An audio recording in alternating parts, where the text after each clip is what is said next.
Thank you, Chairman, and thank you for giving me this opportunity. What I will do is next 5-7 minutes is just to tell you the more and more we are working with farmers last 4 years. More and more we find that very latest technologies have applications, and you will see some of those and which we are trying out, and I'll highlight some of our experiences. Now, when you look at a farmer in the center, he has not just agro-advisory. Yes, that is necessary, but he has many more things. There are poultry and cattle and micro region weather forecast, which he mentioned, Dr. Chattopadhyay, best practices, procurement, crop insurance, primary health care, etc., etc. So, he requires integrated services. He requires personalized services. So, the challenge, I think, is how do you build a platform? How do you build a software, which integrates all these services and which it can be scaled up. So when millions and millions of farmers can, can be addressed, different business models can be addressed, because stakeholders of farmers are very many. So platform challenge is there. Then personalization challenge. I think you see that with this specific person is asking a question and you have to advise him very specifically. So how you can do personalization with so many people, so many farmers are there, because for them their problem is important. So depending on their soil, operation, farming operation, etc., you got to address that. Just like doctor addresses the patient. Then another thing is that can we reduce the pesticide spray? If we can predict the diseases, I think the prevention can be done. Now, fortunately, there is a lot of work that is happening to build the models to predict the diseases, and we found that there is a way to combine IT, computer science with agriculture. So this can be done much better way.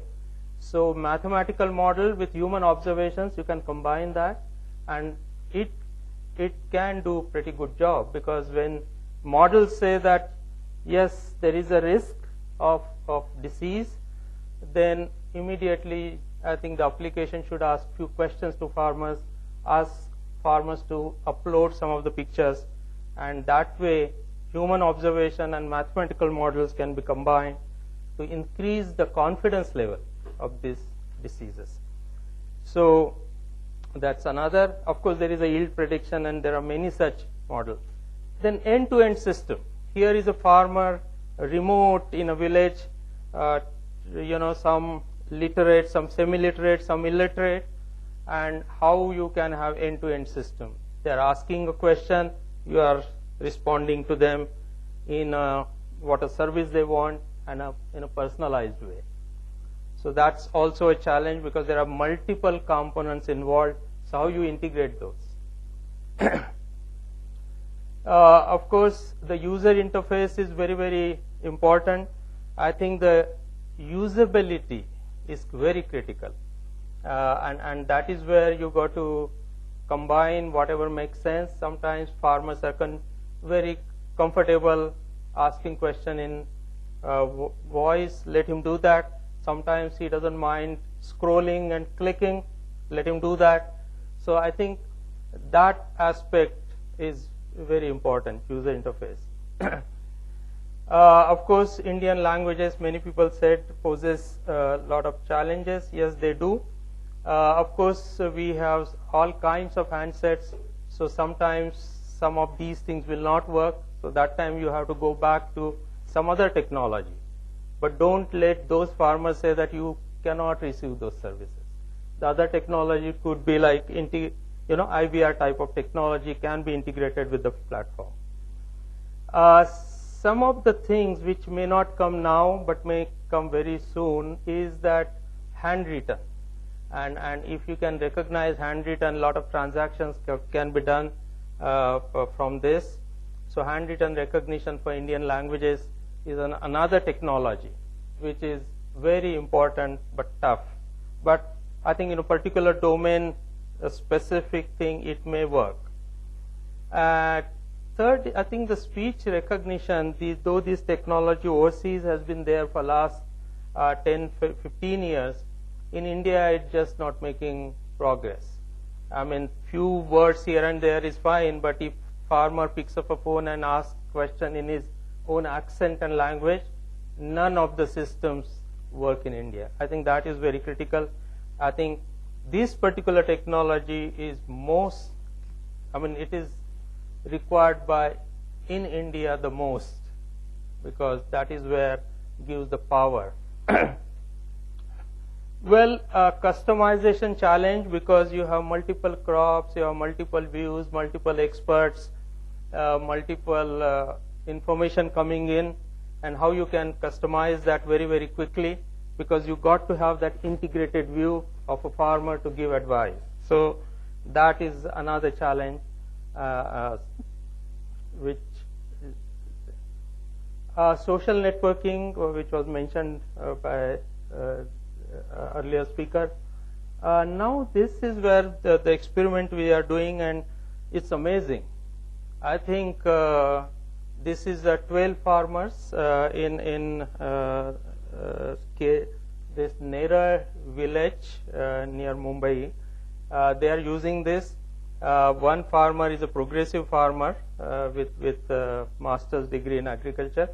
One dealer is also involved, and one agriculture people. They were anyway known to each other. So these 15 people use this very effectively. As I was saying, this wireless sensor node technology is a new technology, which actually, if you look at one sensor node communicates to another, that node communicates with another, such a network is formed automatically. And we believe that Indian agriculture has tremendous, it will make tremendous impact, because you can get a soil moisture map, you can get soil nutrient map, all of those dynamic maps can be generated by this. Of course, we have to wait till it becomes as cheap as 500 to 1,000 rupees an acre or something. Then this is for research.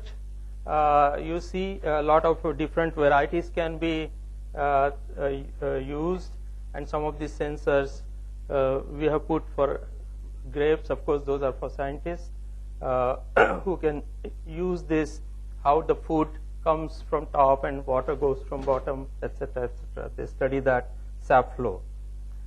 Remote maintenance and monitoring becomes important when you're going to put all kinds of weather station and sensors, etc. One should be able to click that thing in a map and should get that. And this is not just that only for the electronics, but it is also for the yield, the pesticide usage, the fertilizer usage. I think one should be able to see that on the map, so that you can, the supply chain. You can make the supply chain effective. There should be a way to do the soil nutrient mapping. Today's things are very clumsy. Somebody comes, picks up the soil, goes to the lab, the report is generated. Farmers are also not believing some of the testing centers. So I think the soil is collected from only 4 or 5 places in a farm, and we found that it's really not that way. I mean, that it varies, and it's very, very important. That's why some cases farmers find that there is a disease prone area, and in the same field other plants are very healthy. I think sometimes this, whatever that zinc or potassium or some micronutrient varies. So we are testing some of the sensors there, how you can generate these soil nutrient maps very, very quickly. There are many other things which I haven't put here, but just to give a flavor. See, we of course don't understand farmer, we don't understand agriculture, but when we started looking at a problem and try to give a solution, I think we have to take, we have to find out the very latest technology. And as I mentioned, that simple technology like speech recognition, let farmer talk and recognize that farmer, is still not there. And that is mostly, very quickly needed. So that completes my presentation. Showing some aggregate parameters. Yeah. So I'm wondering if that is already functional? Yes, it is functioning. For which geography? Yeah, it is functioning for weather stations and sensors. So you click there and you start seeing all those parameters, pressure, temperature, humidity, wind speed, you name it. And you see that you can see that. Okay, thank you. Okay. Yeah. Thank you. The wireless sensor No, network. see the business models, I think there are many interesting business models are possible, and all of these is certainly affordable. We have seen that. And see, all these things are not required for every crop. See the crops like vegetables, fruits, etc., and doesn't have to be in each farm. See, it has an area, let's say 5 to 7 kilometers, things don't change much. So if it is 150 square kilometer, 500 farmers, I think 1,000 rupee a farmer somehow. And anyway, there are some ways of, if you put electronics, 50% subsidy is already there. And there are ways, I think, because many people want to reach farmer with half the cost. So there are many business models. One doesn't have to worry about that.